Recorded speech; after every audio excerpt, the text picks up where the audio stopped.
सर्वांना सप्रेम जय भीम. आपल्या बुद्ध वंदनेला आपण सुरुवात करूया. अरहं सम्मा संबुद्धो भगवा बुद्धं भगवन्तं अभिवादेमि. स्वाख्यातो भगवता धम्मो धम्मं नमस्सामि. सुपटिपन्नो भगवतो सावकसंघो संघं नमामि. ओकास वन्दामि भन्ते द्वारतयेनं कृतं सब्बं अपराधं क्षमतु मे भन्ते. द्वितीयंपि ओकास वन्दामि भन्ते द्वारतयेनं कृतं सब्बं अपराधं क्षमतु मे भन्ते. तृतीयंपि ओकास वन्दामि भन्ते द्वारतयेनं कृतं सब्बं अपराधं क्षमतु मे भन्ते. ओकास अहं भन्ते त्रिशरणेन सद्धि पंचशीलं धम्मं याचामि. अनुग्रहं कृत्वा शीलं देथ मे भन्ते. द्वितीयंपि ओकास अहं भन्ते त्रिशरणेन सद्धि पंचशीलं धम्मं याचामि. अनुग्रहं कृत्वा शीलं देथ मे भन्ते. तृतीयंपि ओकास अहं भन्ते त्रिशरणेन सद्धि पंचशीलं धम्मं याचामि. अनुग्रहं कृत्वा शीलं देथ मे भन्ते. नमो तस्स भगवतो अरहतो सम्मा संबुद्धस्स. नमो तस्स भगवतो अरहतो सम्मा संबुद्धस्स. नमो तस्स भगवतो अरहतो सम्मा संबुद्धस्स. बुद्धं शरणं गच्छामि. धम्मं शरणं गच्छामि. संघं शरणं गच्छामि. द्वितीयंपि बुद्धं शरणं गच्छामि. द्वितीयंपि धम्मं शरणं गच्छामि. द्वितीयंपि संघं शरणं गच्छामि. तृतीयंपि बुद्धं शरणं गच्छामि. तृतीयंपि धम्मं शरणं गच्छामि. तृतीयंपि संघं शरणं गच्छामि. पानातिपाता वेरमणि सिक्खापदं समादयामि. अदिन्नदाना वेरमणि सिक्खापदं समादयामि. कामेषु मिच्छाचारा वेरमणि सिक्खापदं समादयामि. मुसावादा वेरमणि सिक्खापदं समादयामि. सुरामेरयमज्जपमादठाना वेरमणि सिक्खापदं समादयामि. साधु साधु साधु वनगन्धं गुणुपेतं एतं कुसुमसन्तति पूजयामि मुनिन्दस्स श्रीपादसरोरहे. पूजयामि बुद्धं कुसुमेन नैनं पूज्येन मेतेन लभामि मोक्षं. पुष्पमिलायति यथा हिन्दमे कायो तथा याति विनाशभावं. गन्धसंभारयुतेन दीपेन सुगन्धिना पूजयेत् पूजनीयन्तं पूजाभाजनम् उत्तमं. घनसारपदितेन दीपेन तं धनशिना त्रिलोकदीपं सम्बुद्धं पूजयामि तमोनुदं. सुगन्धिकायवदनं अनन्तगुणगन्धिना सुगन्धिना गन्धेन पूजयामि तथागतं. बुद्धं धम्मं च संघं सुखतनुभवा धातुगव्ये.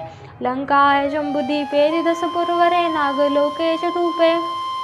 सभ्य बुद्धा सबिम्बे सकलदशदिशे केशलोमादिधातु वन्दे. सभ्येऽपि बुद्धं दशबलतनुजं बोधिचेत्यं नमामि. वन्दामि चेत्यं सब्बठानेषु प्रतिष्ठितं. शारीरिकधातु महाबोधि बुद्धरूपं सकलं सदा. एष मूल्ये निषण्णो वसब्बारि विजयकापतो सबयुतं सत्ता वन्दे तं बोधिपादपम्. इमे हेते महाबोधि लोकनाथेन पूजिता. अहं पिते नमस्सामि. बोधिराजा नमोस्तुते. बोधिराजा नमोस्तुते. बोधिराजा नमोस्तुते. इतिपिसो भगवारहं सम्मा संबुद्धो विद्याचरणसम्पन्नो सुगतो लोकविदु अनुत्तरो. पुरुषधम्मसारथि सत्तादेव मनुष्यानं बुद्धो भगवाति. बुद्धं जीवितपर्यन्तं शरणं गच्छामि. ये च बुद्धातीतास ये च बुद्धानागता. पचुपन्ना च ये बुद्धा वन्दामि सर्वदा. नत्थि मे शरणं आयं बुद्धो मे शरणं वरं. एतेन सच्चवज्जन होतु मे जय मङ्गलम्. उत्तमं येन वन्देऽहं पादपशुवरुत्तमम्. बुद्धेयो खलितो दोषो बुद्धो खमतुतमं यंकिंची रतनं लोके विजयति विदापतु रतनं बुद्ध समानथि तस्मासुति भवन्तु मे यो सन्निषन्नो वरबोधि मूले मारंससेना महन्ति विजत्वा संबोधि मागच्छि अनन्तयानो लोकोत्तमोतं प्रणमामि बुद्धम् स्वाखातो भगवता धम्मो संदिष्टिको अकालिको यैपसिको अपनायको पच्यतं वेदितभो वियुहिति धम्मं जीवितपर्यन्तं शरणं गच्छामि ये च धम्मातीताच ये च धम्मानागता पचुपन्नासे धम्मा वन्दामि सर्वदा नत्थि मे शरणं आयं धम्मो मे शरणं वरम् एतेन सच्चवचना होतु मे जय मङ्गलम् उत्तमङ्गेन वन्देऽहं धम्मं सतिविदोत्तमं धम्मयो खलितो दोषो धम्मो खमतुतमं यंकिंची रतनं लोके विजयति विदापतु रतनं धम्म समानथि तस्मासुति भवन्तु मे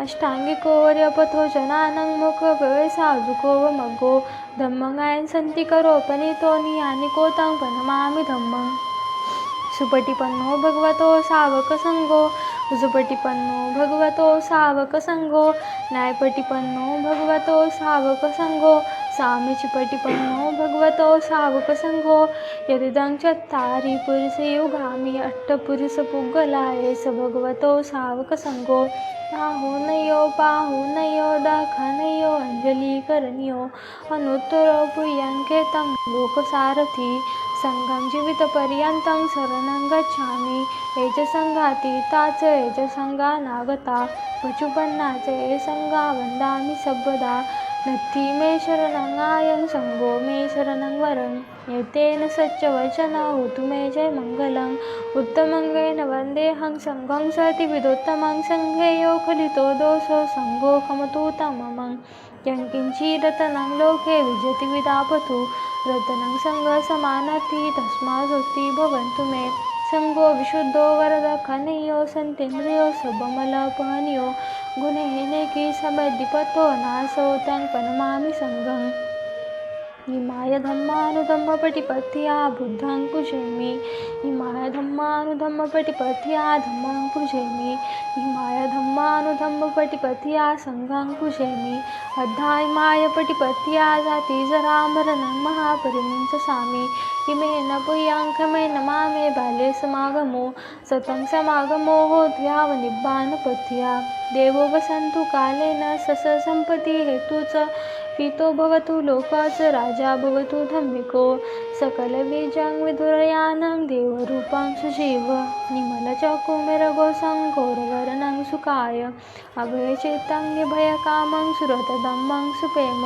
वीरतराजं सुजननेतं भीमरावं सरामि भीमरावं सरामि भीमरावं सरामि दिव्यप्रभरत्न तुम्ही साधु वरदान तुम्ही अद्य कुलभूषण तुम्ही भीमराजा सकल विद्यापती ज्ञान सत्संगती शास्त्रशासनमती बोधितेजा पंकजा नरवरा रत्नस्वजन उद्धरा भगवंता मजा खरा भक्त काजा चौदार संहरी शास्त्र धरिता करी कापला अरे रौद्र रूपा मुक्तिपथ कोणता जीर्ण स्मृती जायता जळला मृतिका मार्ग साजा राष्ट्रघटनाकृती शोभते भारती महामानव बोलती स्वार्थ संज्ञा शरण बुद्धासमी शरण धम्मासमी शरण संघासमी भीमराजा भीमराजा भीमराजा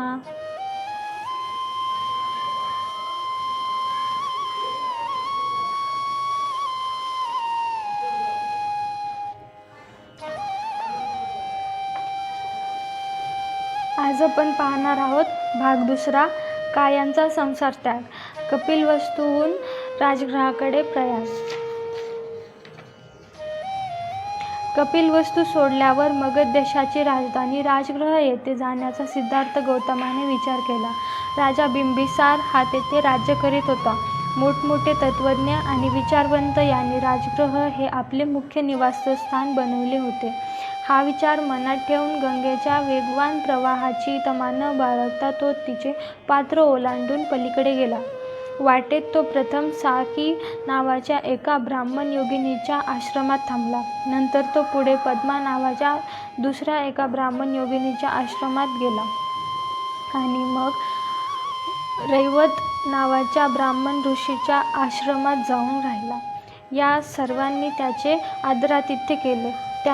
त्यांचे आकर्षक व्यक्तिमत्व, उदात्त वागणूक आणि इतर सर्व पुरुषांना मागे टाकणारे त्यांचे विलोभनीय सौंदर्य पाहिल्यावर त्या प्रदेशातील लोक त्याने अंगावर संन्याशाचे कपडे घातलेले पाहून आश्चर्य करू लागले.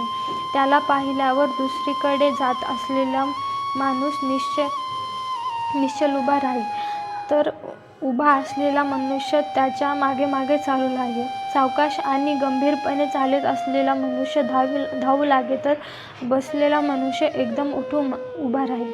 काही लोक त्याला दोन्ही हातांनी वंदन करीत, तर काही पूज्य बुद्धीने नतमस्तक होऊन त्याला अभिवादन करीत. काही जण प्रेमळ शब्दांनी त्याला संबोधित. कोणीही मनुष्य त्याला अभिवादन केल्याखेरीज जात नसे. ज्यांनी रंगीबेरंगी कपडे घातले होते अशा लोकांना त्याला पाहून लाज वाटेल त्या विषयावर गप्पा मारणारे लोक गप्प होत. त्याला पाहिल्यावर कुणाच्याही मनात वाईट विचार येत नसत. त्याच्या भुवया, त्याचा भालप्रदेश, त्याचे मुख, त्याचे शरीर, हातपाय किंवा त्याची चालण्याची ढब यापैकी त्याच्या कोणत्याही भागाकडे एखाद्याची नजर गेली की त्या क्षणीच त्याची दृष्टी तेथे खिळून राहील. दीर्घ आणि खडतर प्रवास केल्यानंतर 5 टेकड्यांनी वेढलेल्या पर्वतरांगांनी रक्षिलेल्या व सुशोभित केलेल्या आणि मंगल व पवित्र अशा स्थळांनी पूजित असलेल्या राजगृह नगरीत गौतम येऊन पोहोचला. राजगृहास आल्यावर पांडव टेकडीच्या पायथ्याशी एक जागा त्यांनी निवडली व तेथे तात्पुरत्या वस्ती करण्यासाठी एक लहानशी पर्णकुटी त्याने तयार केली. राजगृहापासून कपिलवस्तू पायवाटेने जवळपास 400 मैल अंतरावर आहे. हा सगळा दीर्घ प्रवास गौतमाने पायीच केला. उद्या आपण पाहणार आहोत राजा बिंबिसाराचा उपदेश.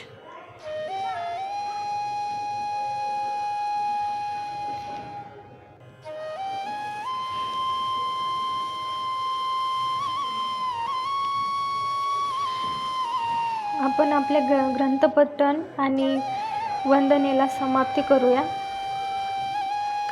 सब्ब पाप करणं कुशल सौप संपदा सचित पर्योदपनं तं बुद्धानुशासनं धम्मं चरे सुचरितं तं दुचरितं चरे धम्मचारी सुखं सेति यस्मिन् लोके परं च न तावता धम्मधरो यावता बहुभासति अचुकंपि सुत्वानं कायेन बसति सवे धम्मधरो होति यो धम्मं न पमजति नत्थि मे शरणं आयं बुद्धो मे शरणं वरं एतेन सच्चवचना होतु मे जय मंगलं नत्थि मे शरणं आयं धम्मो मे शरणं वरं एतेन सच्चवचना होतु मे जय मंगलं नत्थि मे शरणं आयं संघो मे शरणं वरं एतेन सच्चवचना होतु मे जय मंगलं नमो बुद्धाय नमो धम्माय नमो संघाय नमो भीमाय साधु साधु साधु बुद्धं नमामि धम्मं नमामि संघं नमामि.